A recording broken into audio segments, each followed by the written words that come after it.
G'day everyone and welcome to Aussie Tech Heads episode 594. It's the 26th of July 2018. I'm Glenn Goodman. How you going? We're joined this week by the usual suspects of Jordan and Joe. We're going to say g'day to them in a minute. We are brought to you by athwebhosting.com.au. If you want somewhere to put your blog, you want somewhere nice, safe and secure, or you're thinking about a business website or just something fun to play with, you can install WordPress, which is worldwide, penetration probably up around the 30% of all sites are WordPress sites. Their aim is 50%, so jump on board, get with the strength, and get some ATH web hosting for your WordPress site. We've got also a drag and drop website builder if you so feel like you want to do that as well. Nice and easy. All on SSD drives, which makes it nice and fast. SSL certificates, which you will need if you want to keep your site secure, and also don't get the dreaded Google Chrome warning, which Jordan will be talking about later this episode.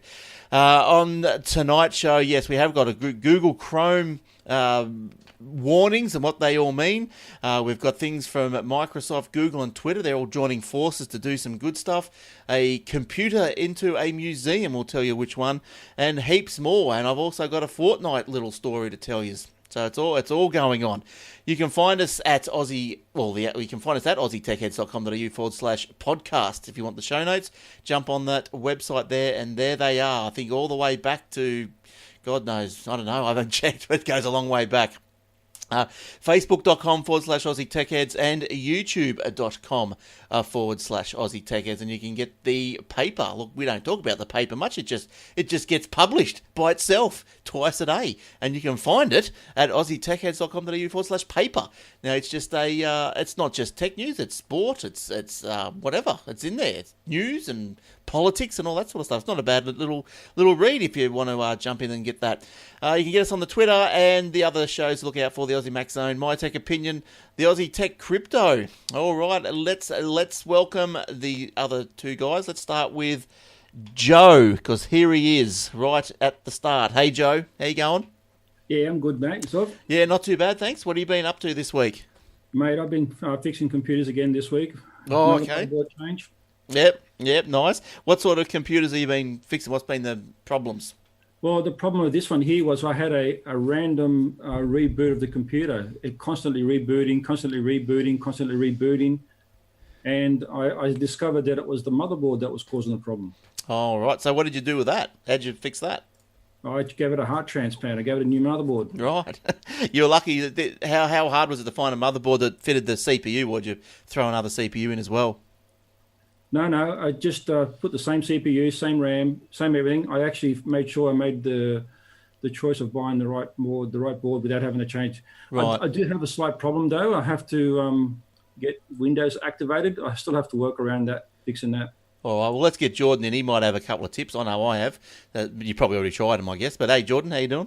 Well, I'm good, mate. Yeah, good. Good to be here again. Yeah, I'm missing old Jace, though. You have to bring him back one of these days. Yeah, well, he's doing his Aussie Tech Crypto. He's, I guess, 2 podcasts a week. I used to do 2. I used to do 3, and then I went to 2, and then you just can't handle it. It's too much. So, so it can be a lot, can't it, to take on? Yeah, now you guys are on the scene. It's really good. So, fresh faces, yeah. Exactly, and that's what happens. I've found, like with the show over the years, it does sort of just turn over. That's really good, and we all stay friends and everything. Like there's no, people don't leave because they hate us or anything like that. It's just, they move on, do another podcast or do something else with their life. That's good. It's good. Yeah. Oh, look, you to rotate them around a little bit. Yeah, exactly. All right, let's. So Joe, activating Windows. What's happening there? So you've rung Microsoft? No, I haven't. The reason being is that usually you let it go for a couple of days and you keep doing updates and it automatically adjusts itself and says, you've got a legit version, so there you go. But this time but that's if you haven't changed the motherboard. If you change the motherboard, you're a different computer. Yeah, the motherboard does get a bit tricky. But I think you might have to ring them and just try luck. You'll have to ring and re-establish a new license and just say that the old motherboard is dead and you've replaced it, and then they'll probably want some sort of way of the serial number or something. They'll probably get you to do something and then they'll Oh, but it still gives me updates. So is that normal? Yeah, you can get updates until your Windows expires. Does that give me, 30 days or so? Probably. Okay. It's Windows 10, I guess. Yeah, Windows 10. Right, yep. Did you replace the board with, like, say, an Asus for an Asus, or did you go Asus to Gigabyte? I can't remember now off the top of my head what the other one was. Yeah, but I'd ring them. I've had success ringing them. I'm guessing, what was the other? Oh, I suppose it was an OEM, was it? Like, that was what was installed onto it? Oh, no, this was a third-party computer. It was a rebuild from a shop somewhere. Oh, so it'd be an OEM version. Yeah, so, yeah, look, give it a shot. You're going to have to ring him, I think. But, leave it a couple of days, see what happens. But I think you might have to ring him. Look, I've had good success with that sort of stuff.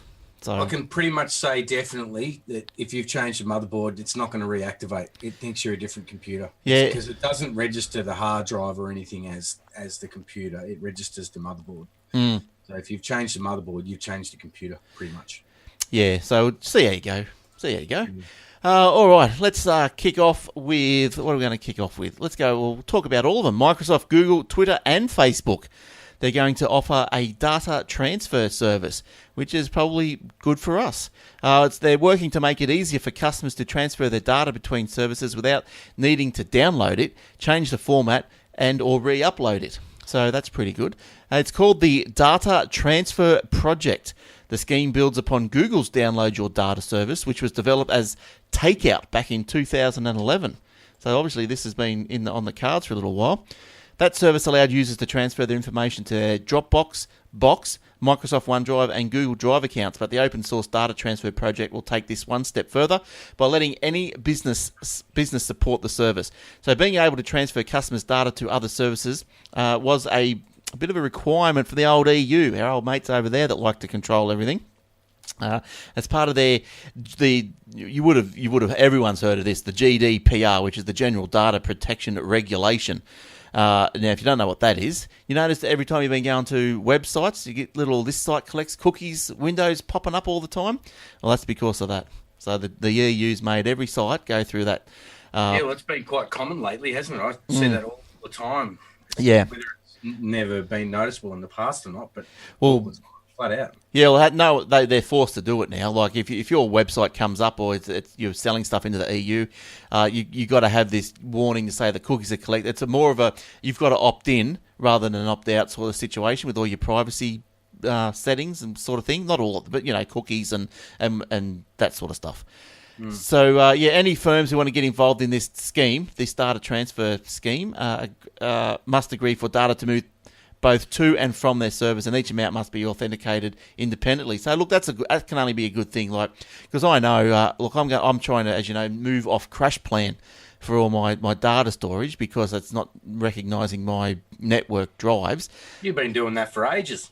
I'm getting close. I'm so close. I've made my decision. I am moving. I'm going to go to this iDrive, and I'm that close that I just got to log in and sign up, and away I go.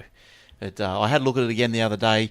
I think there's a special on for the first year or something that's $50. So you can't go wrong for 2 terabytes. You can't go wrong with that.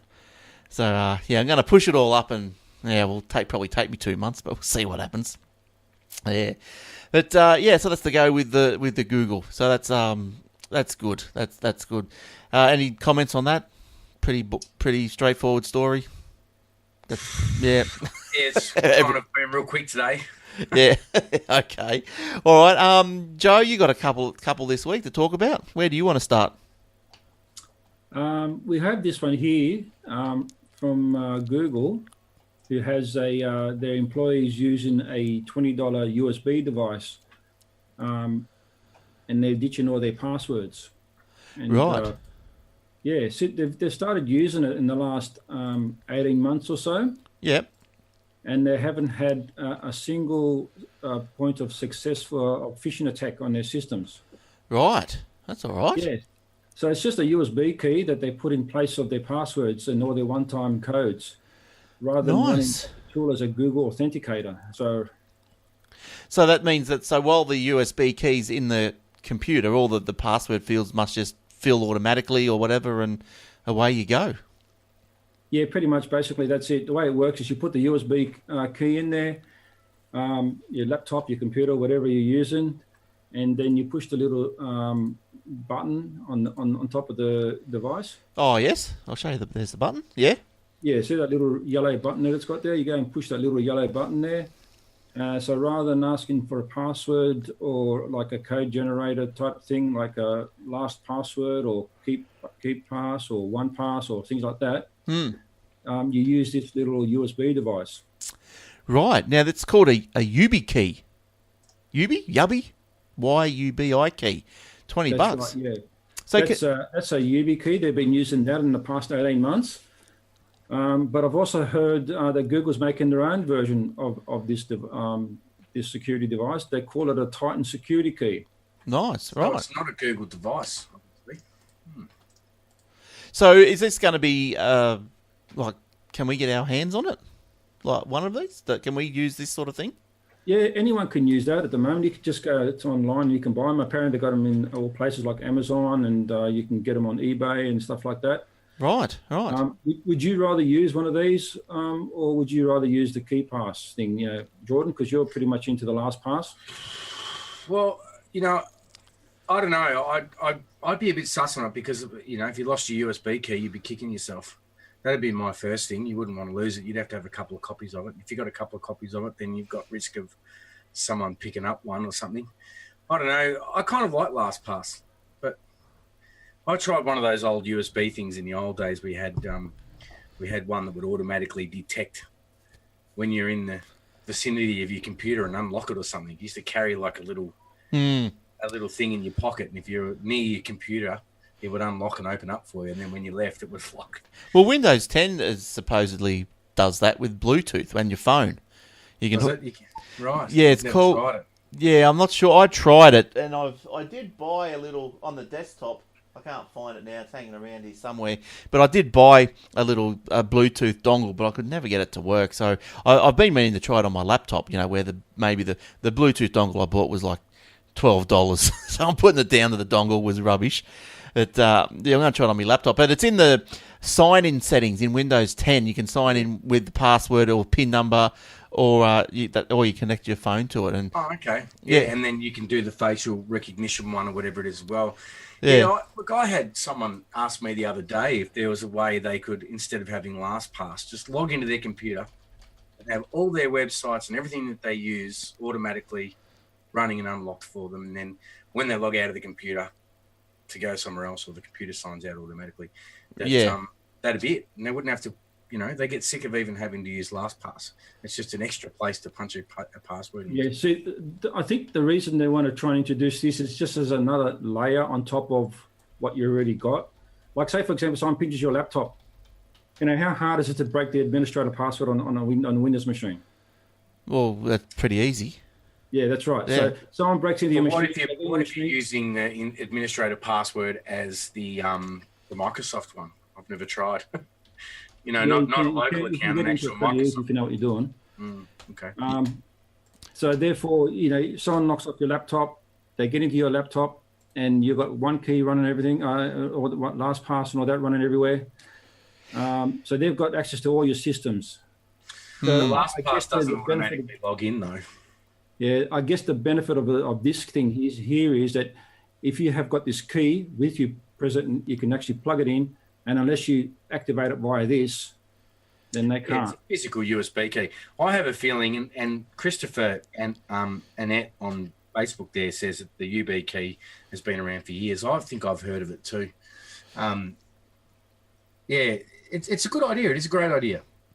Well, I've just been looking up. I was looking for that how to sign in with your phone on the Windows 10, and I found it. There's this is 5 easy ways to sign in or unlock your Windows 10. So this is some other ways.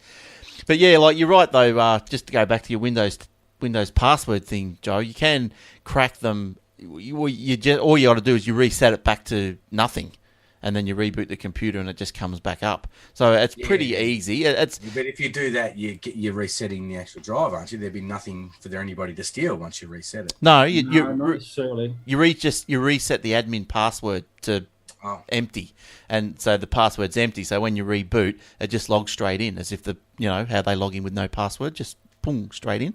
So, but it takes a little bit of know-how, I guess, because you've got to boot up into a DOS environment. You've got to, run a certain bit of software, but it's all on the internet.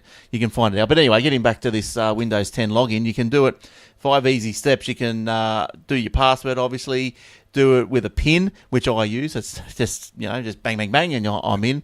Who doesn't? Yeah, how to unlock with a picture password. You can have a picture password. So, yeah, good on you. You can use it.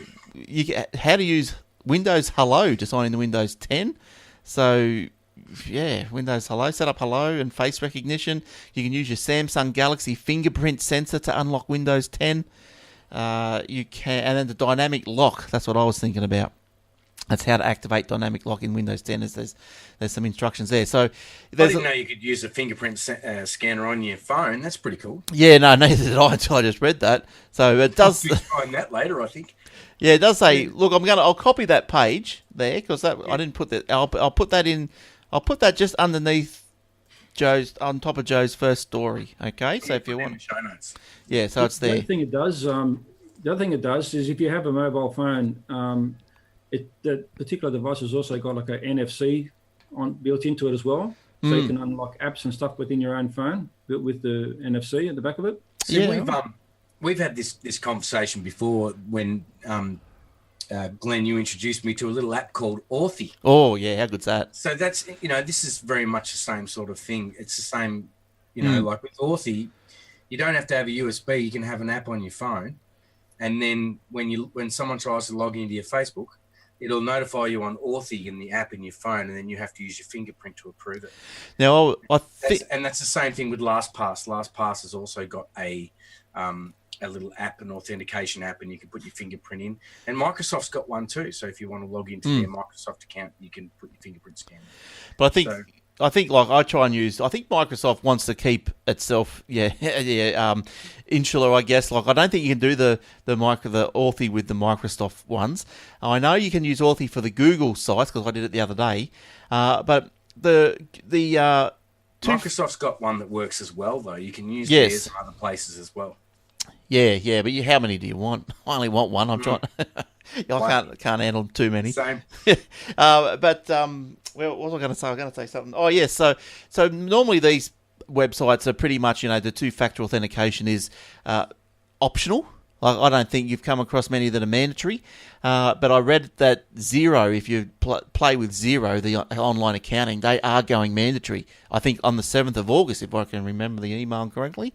Yeah, so they're going to be a mandatory. So there'll be a lot more people learning how to use it, and I'm sure their tech support team will be quite busy after they go mandatory with all that sort of stuff. Well, I think that would be better than USB, though, wouldn't it? I reckon. Oh, look, yeah, look, I don't really care. Like, I don't know. I'd carry a USB, put it around my neck on a chain, be hip. Something like that. I don't know. What if you lost it or someone stole it? Yeah. And then you're locked out of everything that you own. There'd have to be, you'd have to look into some sort of how can you retrieve it. What happens if the USB drive died? You'd have to be able to retrieve it or make another one. But anyway, yeah. But look, I'm happy with the Authy. That's good. The dual authentication thing is a perler, I reckon. Yeah. You can log in one way or you can log in the other. It's good. Yeah, all right. That's cool. So what is that? Yeah, that's about all with that one, I think. Yep. What did you have this week, Jordan? I had a couple. Where did my page go? That's the hardest thing to find these days. Get that many tabs open. Geez, Google would be loving me with these many tabs. It's funny. I heard a comment on someone read out a comment on the internet or something the other day saying how they reckon Edge is so much better than Google because Google is a memory hog and Edge isn't. But I've always thought it was the other way around. Edge is. I think.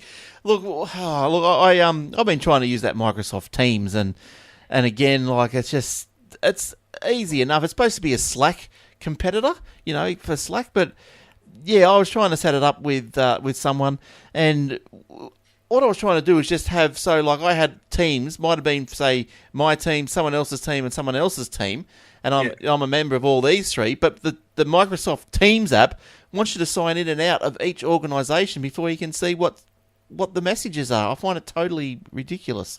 Yeah. So, anyway. I don't know. Sometimes they just don't think these things through, do they? Yeah. Anyway, this little story I've got's not super technical, but it is kind of, so I'll read it anyway. Electrical vehicle enthusiasts convert their own petrol cars, but engineers warn of the risks of retrofitting. Where are we? According to the Australian Electric Vehicle Association, there are at least 300 home-built electric vehicles around the country. What? With interest growing rapidly. It's said that cars were a cheaper alternative by buying an electric car outright and did not require specialised expertise to convert. But an engineering expert has warned there are significant safety risks in fitting batteries into cars with the potential fatal consequences, and it should be attempted by only people with the appropriate expertise. Right. So a North Queensland teacher converted his 2000 model Toyota Hilux to run on electricity in 2007 and has been using it as his primary car ever since. Wow. The Hilux, which is registered and roadworthy, was stripped of its petrol components and fitted with electric parts over the course of a few months. The car is charged for free at home using off-grid solar or at free electric charging stations up and down the Queensland coast. You'll have to look out for him, Glenn. Yes. I'll see him in that car if he comes past. We just drive. He says we just drive from one town to the next and charge again, and then drive from the next town and charge again.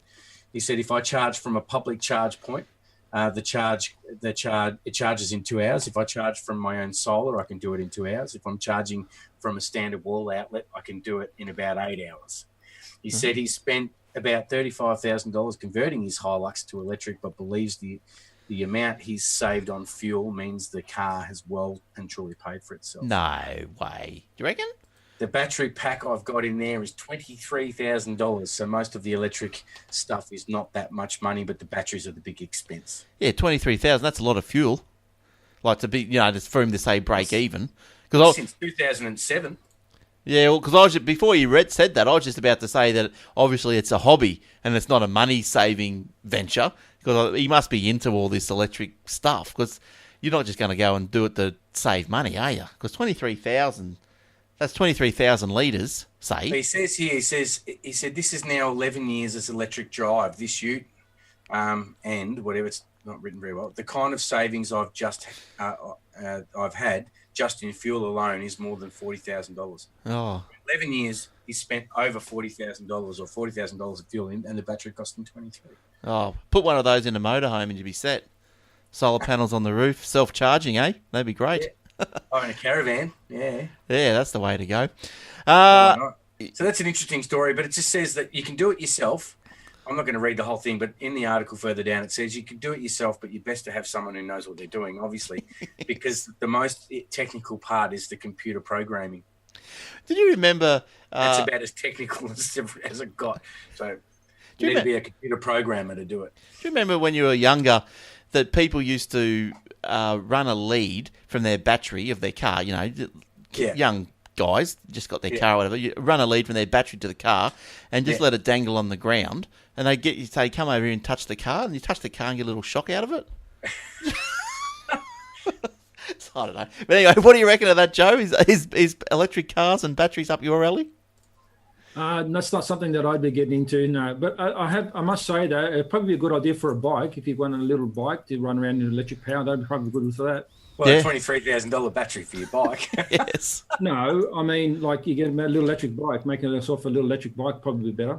Yeah, there's probably a few of them around now, I'd reckon, wouldn't there? With all these little, these little scooter things that come out with electric motors on them, there'd have to be something around. But I think those bikes are around. Are they petrol? I don't know, because there are bikes around with little motors on them. I think they could be. Some of them are petrol, but what about those little double wheel things? Where you have a wheel either side of your feet. What do they call those? Where it twists in the middle? Oh yeah, I don't know. They're all electric. Those little things. Yeah, right. But I think, what about one of those, Joe? This guy with his little. That's the article I read, Glenn. That's the exact article. Yeah, he's making this guy in this picture here. He's building a 3-wheeled electric trike, and he's just enclosed it.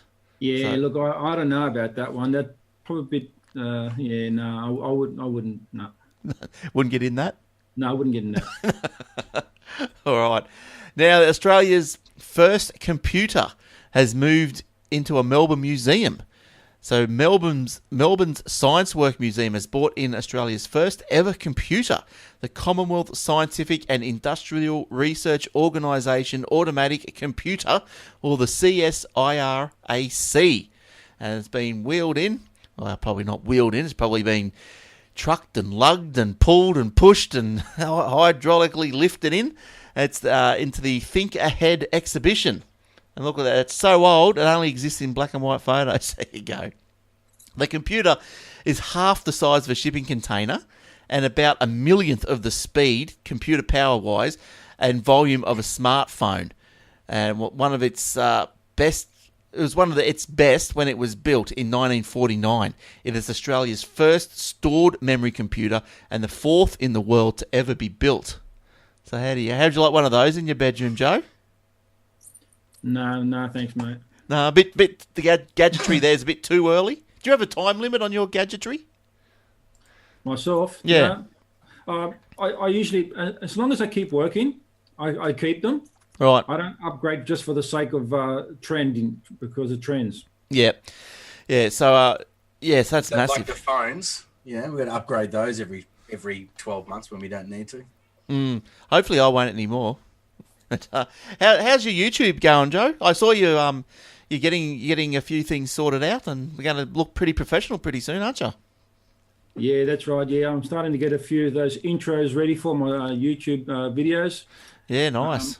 I've got to start making my outros. Outros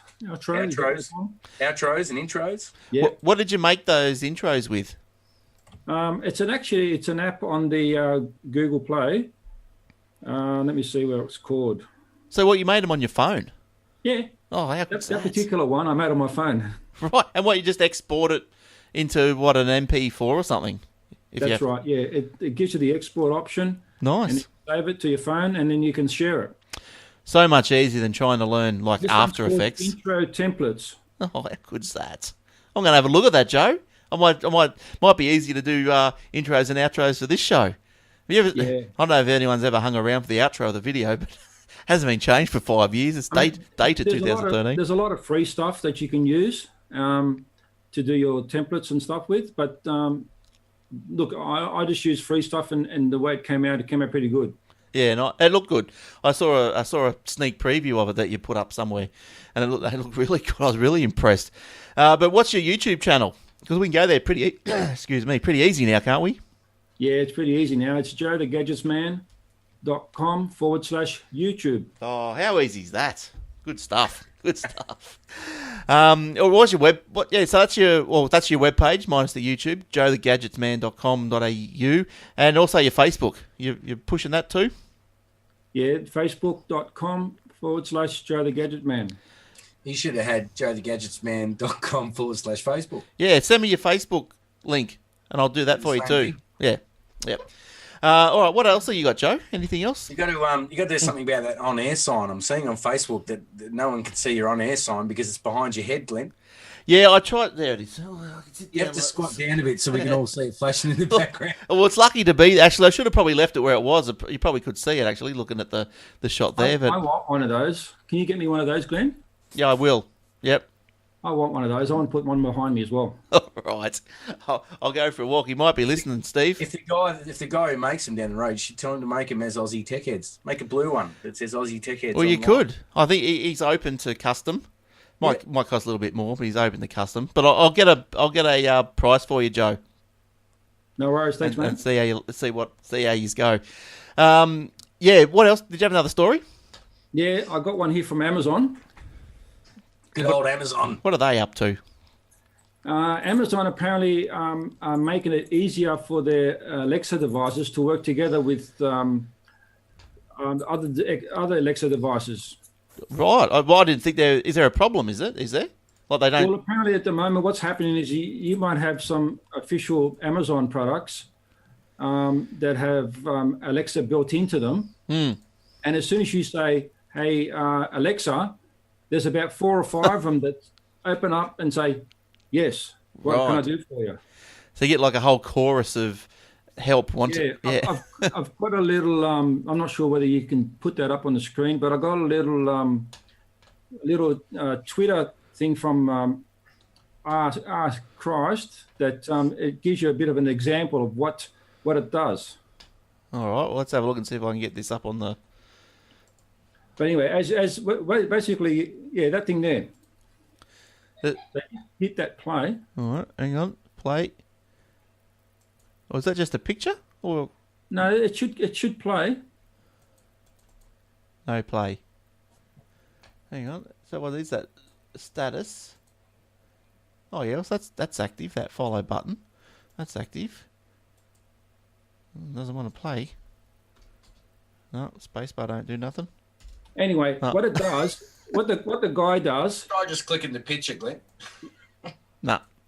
Won't open in another window or something. No. You know what that little thing does is it asks. The guy asks all those devices that you see there. Yeah. Alexa, tell me a joke, and they all wake up and they all tell him a joke. The same one or a different one? No, they're all different. Oh, that'd be confusing. Yeah. So what's Amazon decided to do is that they've introduced this thing called ESP, Right. Which is Echo Spatial Perception. Right. Okay. Yeah. So in other words, it sort of knows where the next device is, sort of thing. Yeah. Basically, ESP makes sure that only the device that's closest to you will respond to you when you talk to it. Yeah, oh, that's a good idea. Because I've only got like one smart assistant, so I don't have any problems with that. But I guess it could... Well, actually, I do, because my phone, every time I say, hey, Google, the phone and the Google Home go off. Exactly right. And I have the same problem with my Google devices as well. So Google's got the same problem. Yeah, well, they'll have to get some echo spatial perception or whatever it is as well. Yeah, Didn't you say you wanted to talk to Eric? Hey? Sorry, I'm butting in. Didn't you say you wanted to talk to Eric? About what? Next week? Yeah? He's becoming a bit of a Facebook sort of... Oh, is he? Guy. Is he now? All Yeah. right. We'll get back to that. So this particular thing that Amazon is wanting to do, it's like a software that runs in the cloud. So therefore, other devices that don't need to do any firmware updates, like the Alexa device, obviously, but any other devices that are third-party devices that are able to run with the Alexa commands, they all run through in the background in the cloud. So it allows them to be able to do it. Right. I wonder how the ESP is, how they would actually know. Like, it must be able to hear itself. But I thought, doesn't the Google Home do that? I thought it was doing something like that.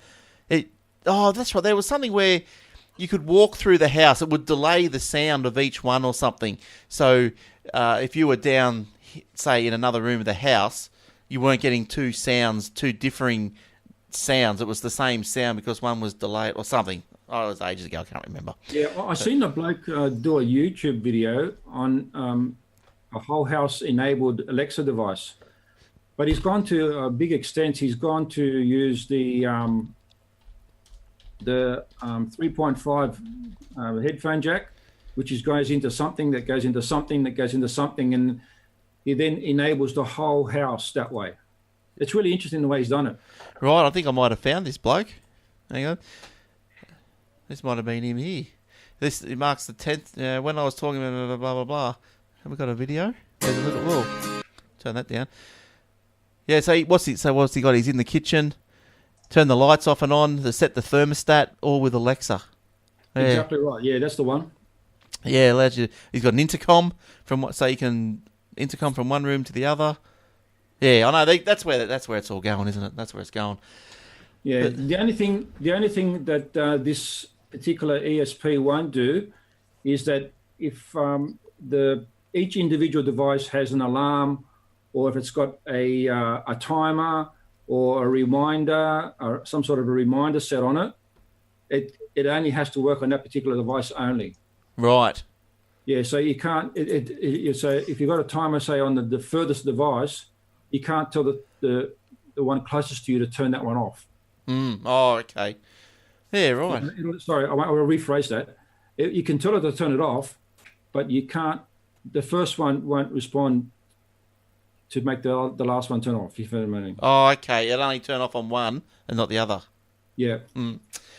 Yeah, that's where everything's going. I think I'm happy with one at the moment. It's doing what I need to do. I can push sound around the house anyway, so I just need one Google Home. That's enough. Hey, Glenn, did you ever get that podcast working on the Alexa? I haven't actually checked it after you told me that time. I'm not sure. I don't have an Alexa. I'm not sure. Michael was doing it. Nephew or something like that was running that little software that they went through Amazon. Yeah, Michael was looking after that. He was doing something from the Aussie Mac Zone. He was trying to get everything working. I'm not sure who did that test for me. I think it might have just been someone on Facebook. So I think I'll ask Michael how that's going. I'll report back. No problem. What else have you got there, Jordan? I don't know. Christopher just gave the hand signal on Facebook for live long and prosper. That reminded me of that. I saw I've just finished watching all of the TOS series. I'd never seen it. Right. I'm pretty impressed for all the Star Trek fans out there. I'm impressed. Now you'll have to educate me. The original series, hey? Oh, right. I was just going to ask you what TOS. Yes. The original series right through, and all the movies, just finished them. Spectacular. Loved it. Now, I'll tell you know how the Doctor Who classic series was just on the Twitch? It's been going for a couple of months. They did from, the first episode up to the end of the 7th Doctor. It's only just finished. And it's on that twitch.com/Twitch Presents or something like that. Google it, you'll find it. But now they started playing the Knight Rider series. Oh, wicked. Yes, right from the start. Can we get the A-team in there as well? I'd like to. Wouldn't that be great? That'd be perfect. Back to back. Oh, entertainment plus. But did you have a Star Trek story, or was that you just wanted to say that? No, it was just something I saw posted on Facebook this week. Someone, who was it? It was just after me watching all the Star Trek episodes. Funny that pops up on my phone as a story. I tell you, they know what I'm doing, don't they? Yes. They know what I'm doing. They're sending in the right stories. It just says that in 29 seasons of Star Trek, the only one episode has an average IMDb review lower than 5 out of 10.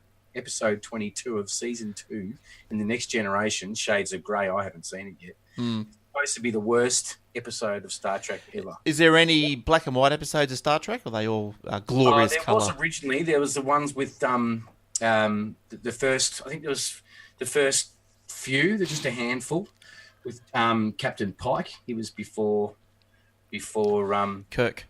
Yeah, right. Oh, okay. Man, so it kind of makes sense because I've seen the Star Trek movies but didn't realise who Captain Pike was. Yeah, right. Back now I'm watching that. It kind of makes the new movies kind of make more sense, even though they're taking a different path. But I didn't mind the Lost in Space. I watched those. I didn't really get into Star Trek. Well, I watched the Lost in Space. That was all right. No, the series, the old series. Oh, right, because there's a brand new series of that out now. Oh, right. Yeah. Oh, there we go. Well, I'm going to complaining about me watching Star Trek. All right, so I'll go another Google story here. Google Translate warns of apocalypse in bizarre end time message. What's going on here? In language translation app is telling users that we're approaching the end of time and no one's sure why. If you type the word dog into Google Translate and translating from the language Yoruba, Yoruba, to English, spits out the exact same word dog, but you type it in 22 times, I don't know who figured this one out, in a row, and you get the doomsday clock is 3 minutes at 12. We are experiencing characters and a dramatic development in the world, which indicate that we are increasingly approaching the end of times and Jesus' return. So very, very, apocalyptic message. What would make you write it in 22 times? You can't spell it right? You keep mistyping it? Or? I don't know, but I tried it and it didn't work. So. Of course you did. I'm glad you did. I don't know if they have to verify that you could spell it, so you have to do it 20 times.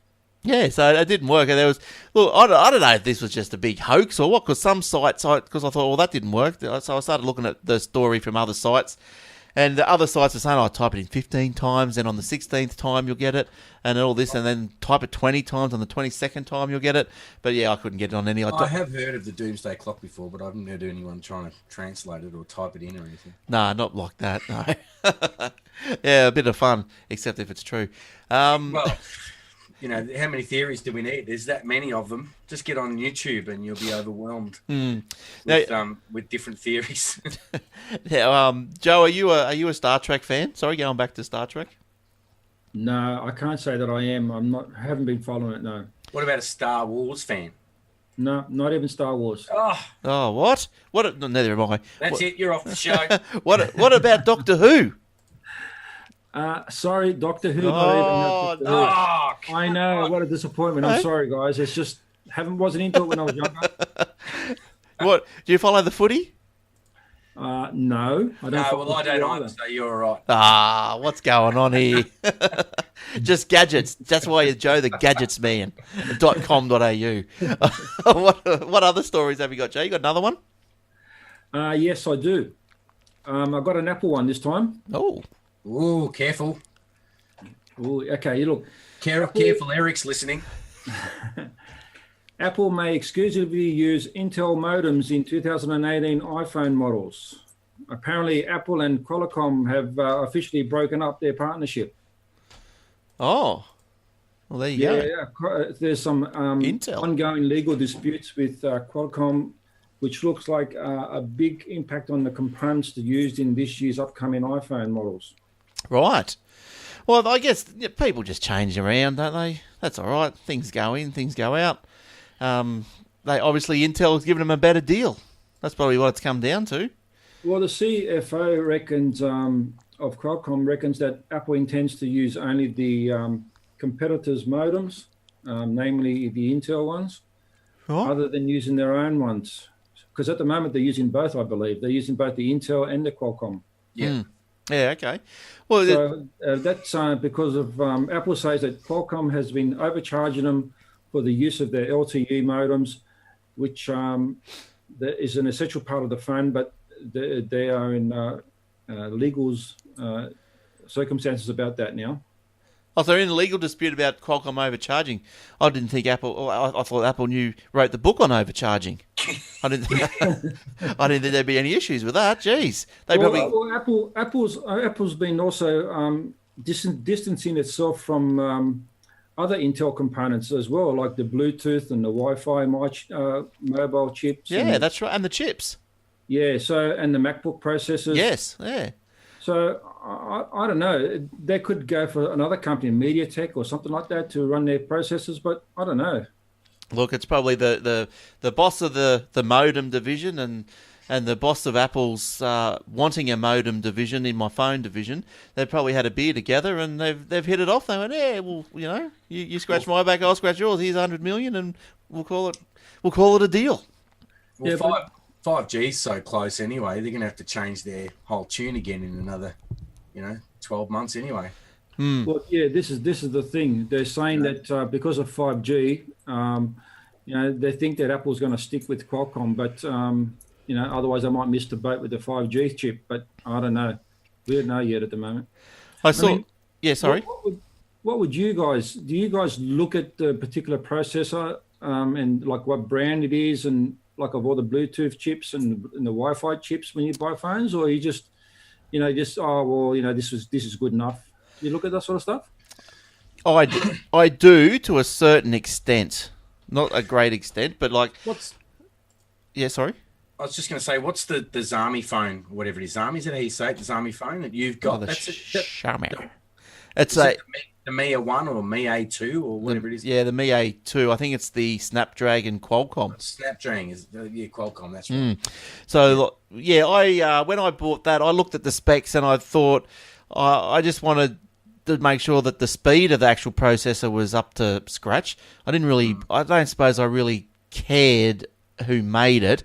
I know that I know the name Snapdragon. I thought, that's in a few, so it must be okay. So then I didn't have any issues with doing that. When I buy or say looking for laptops, or if someone asks me what laptop or PC I should buy, I'd say try and get an Intel-based CPU machine. That's just probably as far as I go. As far as what modems or anything else, I don't give a bugger. No, not really. Like, not too I much. think the brand. What about the brand of Wi-Fi phone chips and the overrides Bluetooth anyway. chips? Yeah, I don't worry about the Wi-Fi chip. No, never worried about that. Like I said, I think it's just the brand of the phone. I think people go, yeah, Apple, Samsung, whatever. I don't think they necessarily look at the spec. They just look at the brand and Yeah. go, that's the one I want. But what about you, Joe? Do you go through it? Are you particular like that? I am actually, because when I bought I know it's an old phone, but when I bought my LG G3, I compared the specs of that phone to a Samsung S5, I think it was back then, and they were pretty much the same specs. They used pretty much the same components in it. Mm. And when I looked at the price of the Samsung S5, being at around about the 900 to 1,000 mark, and I ended up getting my LG G3 for about $450. I thought, you know what? It runs the same OS. It's got the same chips in it. Yeah. It looks different. Why am I paying double the price? Yeah. Yeah.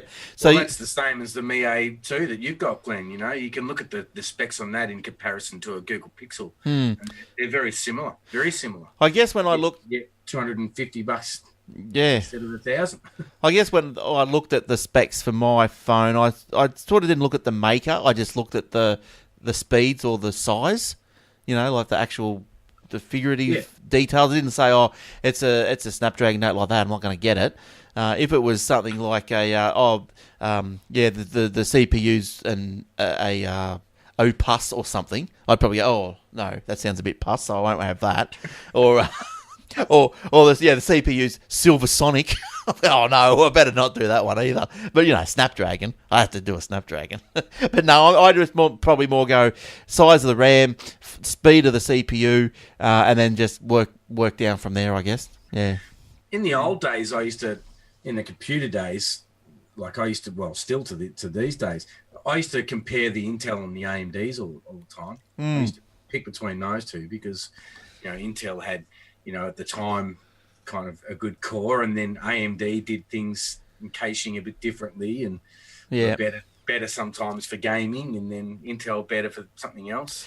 The reason, I used to not worry too much about it until I was with somebody who had an iPhone, and I'm not knocking the iPhone, I'm just saying in general, and I was able to pick up a Wi-Fi signal a lot stronger on my phone than what they did with the iPhone at the same distance from the Wi-Fi router.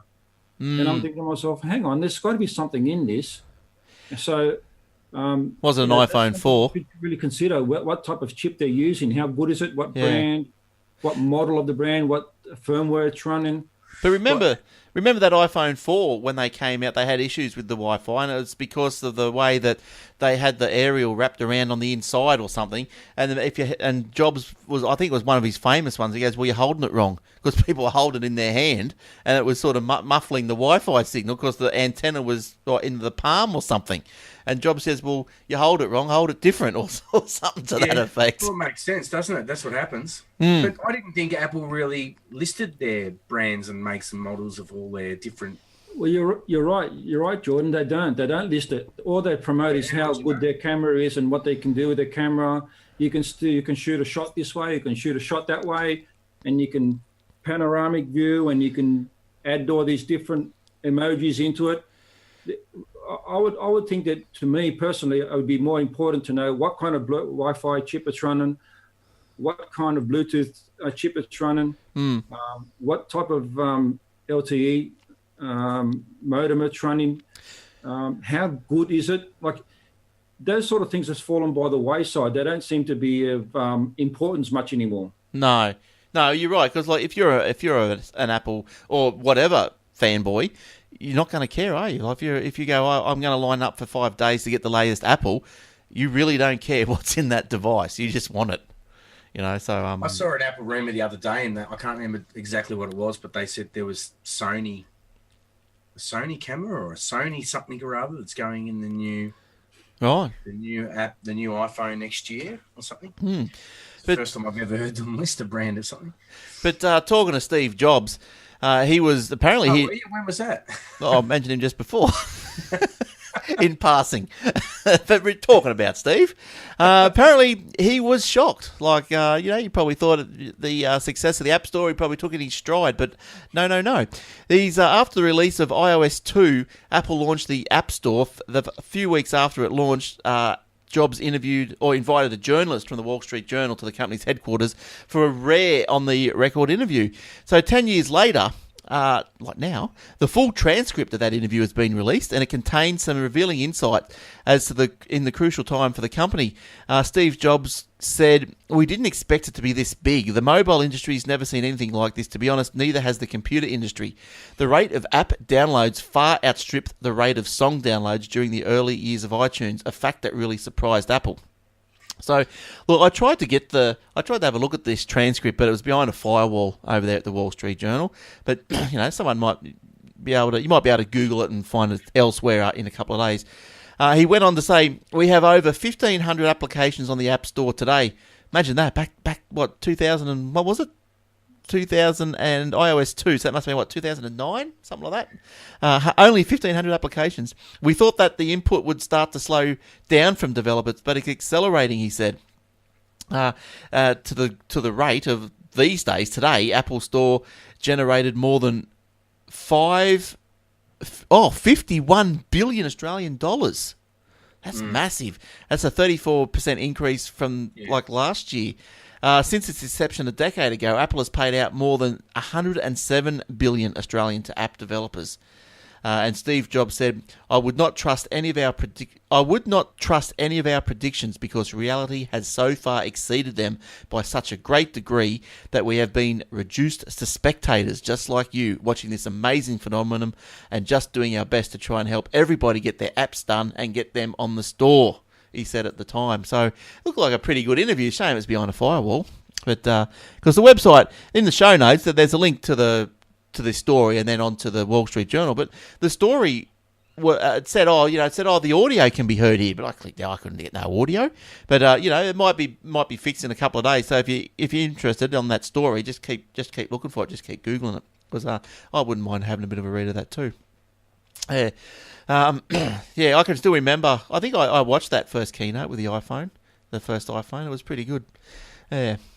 All right, lovely. Anything else from you guys, Jordan? Well, there was that Google one. Unless you did it, I can't remember. I can't even remember the story. I read it a couple of days ago and added it to my favourites. Where did it go?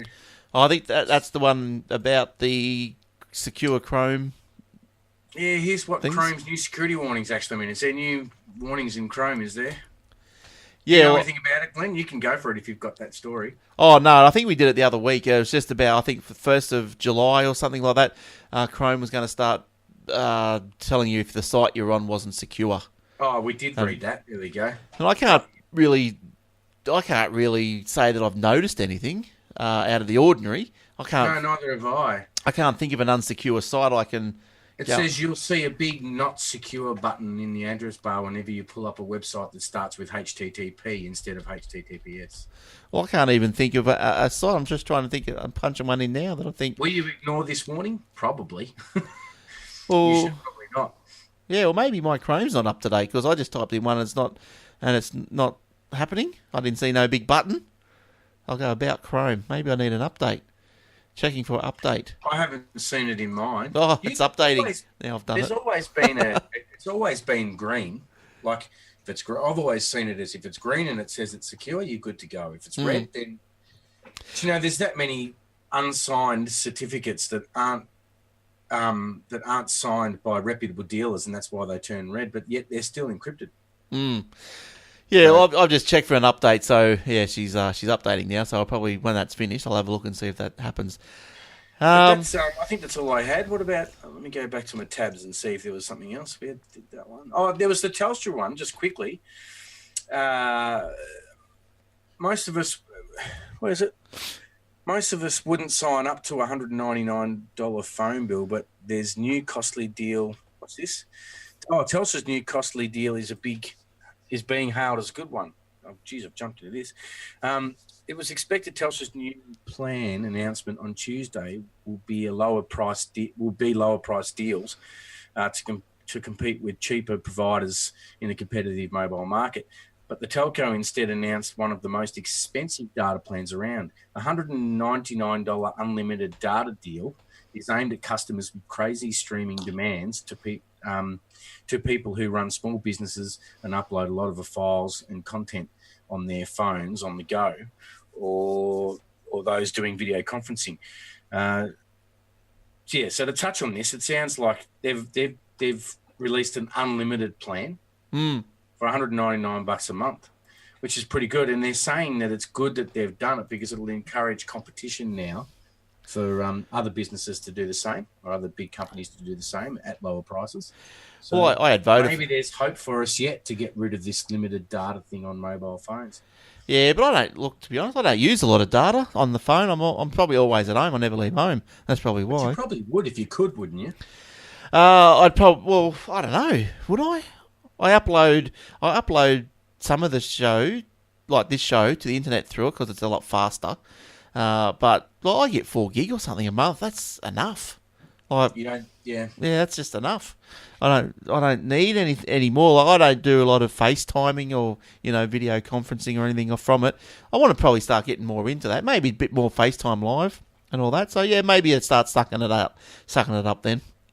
Look, I might have one more, but I think Joe, have you? Yeah, you would Facebook Live from your phone, wouldn't you? I mean, if I'd be out of the gig playing with a band, and I'd probably stream the whole show if I had unlimited data. True. Yeah, I guess so. Yeah, I guess so. Yeah, Joe, how you going? You finished? You got all your stuff out? Yeah, I think you're finished. That's all the stories I got this week. Yeah. Good stuff. Oh, we're running on time this week. Excellent. And Jordan, you're out. I got one more, so we'll end on my little one in a sec. I think you're finished. Have you, Jordan? Where are you going next week, Joe? You said you can't be here. I wish we had phone data for streaming for that. Did you say you were going down to I was going down to Melbourne. I'll be down in Melbourne next week. Are you going to a tech show or something, or? No tech show. It's just going down there to see my son. Oh, right. I thought you were going to a tech show or something. I wanted to.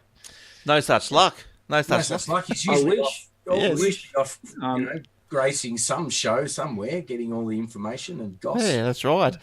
The last one for this week, the Fortnite creator. Do you know he is just a billionaire? Between the release, hey, yeah, 10 billion. Yeah. Oh, I'll tell you in a sec. Between the release of the current version in September and the end of May, Fortnite brought in more than $1.62 billion. How is that? And the game is free. That's brought in $1.62 billion. As of June, it's been played by 125 million people. It's on track to generate $2 billion this year, which is about probably, I don't know, 2.6 billion, is it, in our money? Yeah, so making the North Carolina-based game maker worth $5 billion to $8 billion US. According to the Bloomberg Billionaires Index, the creator Sweeney, that's his name, he's only 47, is the controlling shareholder. Instead of shelling upwards of $40 for the game, what happens? So it's free, your free download, and you can play for free. And all you do is, if you want to get a nice trendy outfit and do a nice dance at the end of the game, well, you got to pay for it, and it's $15. People pay for it. But you can see those cool trendy dances from most of the kids these days anyway, so you don't need to pay for it. They all do it for you. Well, that's right. All the flossing and all this sort of stuff. They're all flossing. Oh, they're all flossing. Flossing. Crazy. Yeah, I was talking to a World of Warcraft nutcase today, or I shouldn't say nutcase, not a nutcase. World of Warcraft enthusiast. Yeah, enthusiast. I was going to say junkie next. Fanatic. And he hates Fortnite. Reckons World of Warcraft is the bomb in comparison to Fortnite. So, look, we all hated Duke Nukem when it came out. We all thought Wolfenstein was the best.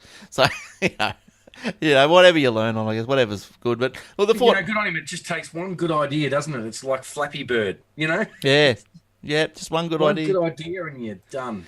Yeah, I know. So anyway, so he makes his money on kids just buying the shirts, and you look at it, you go, oh, that's rubbish. Like, how could people spend so much money? But I think you can buy an outfit and maybe a dance for $15. The prices do go higher than that, but I mean, like, I suppose $15. If you've got how many million of people did I say were playing? 125 million. If you got That's crazy. a quarter of that paying $15, you're still going to be a very rich person. I heard they did a big competition game online and all their servers crashed. That was last week.